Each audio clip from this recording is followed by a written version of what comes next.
Sri Kuberan TV நேயர்களுக்கு அன்பு வணக்கம். நெல்லை ஜோதிடர் அகிலன் அண்ணாதுரை. குரோதி ஆண்டு தமிழ் புத்தாண்டு பலன். இந்த ஆண்டு கிரக நிலவரங்களை பார்ப்போமா? மேசத்தில் குரு, மேசத்தில் சூரிய பகவான், மிதுனத்தில் சந்திரன், கன்னியில் கேது, லக்னம் விருச்சிக லக்னம், கும்பத்தில் சனி பகவான் செவ்வாய், மீனத்தில் சுக்கிரன், ராகு, புதன் வக்ரம், மேசத்தில் சூரியன் சஞ்சரிக்கிறார். இவ்வாண்டு சிறப்பு பலன்கள். குரு மே மாதம் 1ஆம் தேதி குரு ரிஷபத்துக்கு பயிற்சியாகிறார். இதேபோல் செவ்வாய் சனி இந்த ஆண்டு சேர்ந்திருப்பவர்கள் சனியும் இவ்வாண்டு மீனத்துக்கு சென்று விடுவார். இனி 12 ராசிக்கான ராசி பலனை பார்க்கலாமா?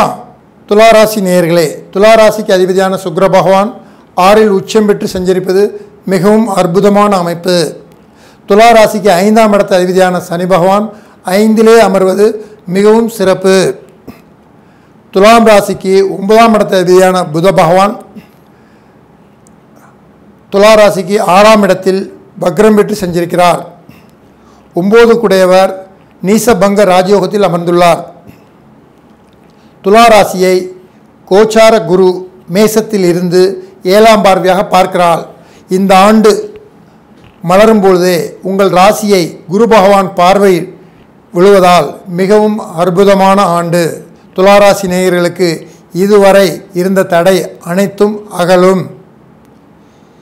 7ஆம் இடத்தில் குரு அமர்வதால் இதுவரை தடைப்பட்ட திருமணம் இனி இந்த ஆண்டு சிறப்பாக நடக்கும். பொதுவாகவே 7ல் குரு அமர்ந்தால் திருமணம் தள்ளி போகும், அதுக்கப்புறம் திருமணம் தாமதமாகும் அப்படிம்பாங்க. இந்த துளாராசிக்கு இவ்வாண்டு மே மாதம் 1ஆம் தேதி குரு பயிற்சியாகி ரிஷபத்துக்கு வருகிறார். குரு 8இல் அமர்ந்தாலும் 8இல் அமர்ந்த குரு உங்கள் ராசிக்கு 2ஆம் இடமான குடும்பஸ்தானத்தை பார்க்க போகிறார். அப்போது இதுவரை திருமணம் ஆகாதவங்க, துளாராசிக்காரங்க, திருமணத்துக்காக வெயிட் பண்ணிகிட்டு இருந்தவங்க, பொண்ணு அமையலை, மாப்பிள்ளை அமையலை, எவ்வளவோ இடம் போயிட்ட சார் அப்படின்னு ரொம்ப சலிக்கிறவங்க இவ்வாண்டு முயற்சி செய்தால் நீங்கள் எதிர்பார்க்கும் அனைத்து சிறப்புகளுடன் கூடிய வரன்கள் அமையும். திருமணம் நீங்கள் நினைத்தபடி நடக்கும். இது ஒரு அற்புதமான காலம். 8இல் குரு அமர்ந்தாலும் துளாராசிக்கு குரு 8இல் அமர்வது சிறப்பு என்றால் துளாராசிக்கு குரு பகவான் 6ஆம் இடத்து அதிபதி. அப்போ 8ஆம் இடங்கிறது ஒரு கெட்ட இடம், 6ஆம் இடங்கிறது ஒரு கெட்ட இடம். ஒரு கெட்டவர் இன்னொரு கெட்ட இடத்துல அமர்வது கெட்டவன் கிட்டிடும் ராஜயோகம்.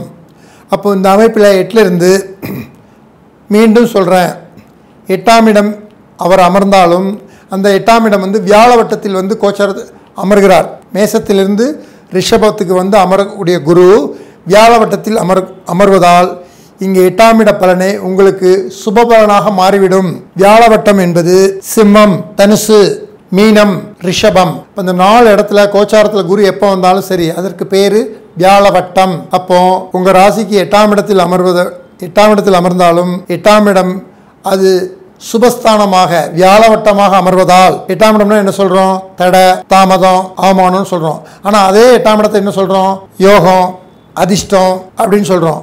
அப்போ இந்த இடத்துல வியாழவட்டத்தில் 8ஆம் இடத்துல குரு அமர்வதால் உங்களுக்கு இந்த அசுபஸ்தானத்தையே சுபஸ்தானமாக்கி கொடுத்துருவார் குரு பகவான்.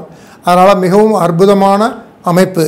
திருமணம் ஆகாதவர்களுக்கும் கண்டிப்பாக திருமணம் நடக்கும். இவ்வாண்டு சரியான முறையில் நீங்கள் அதுக்குண்டான முயற்சி செய்தால் கண்டிப்பாக இவ்வாண்டு மேலும் குட்டிவிடலாம். அதேபோல் 2ஆம் இடம் துளாராசிக்கு 2ஆம் இடத்திலேயே இவ்வாண்டு லக்னம் இருப்பதால் மிகவும் அற்புதமான அமைப்பு.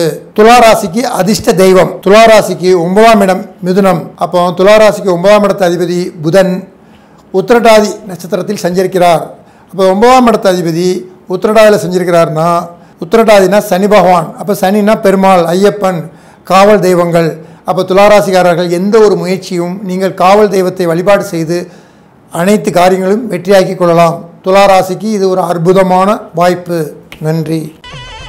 ஸ்ரீ குபேரன் டிவியை பார்த்தமைக்கு நன்றிகள். மேலும் இது போன்ற தகவல்களை தெரிந்து கொள்ள ஸ்ரீ குபேரன் டிவியை சப்ஸ்கிரைப் செய்யுங்கள். மறக்காமல் பெல் ஐக்கானை கிளிக் செய்யுங்கள்.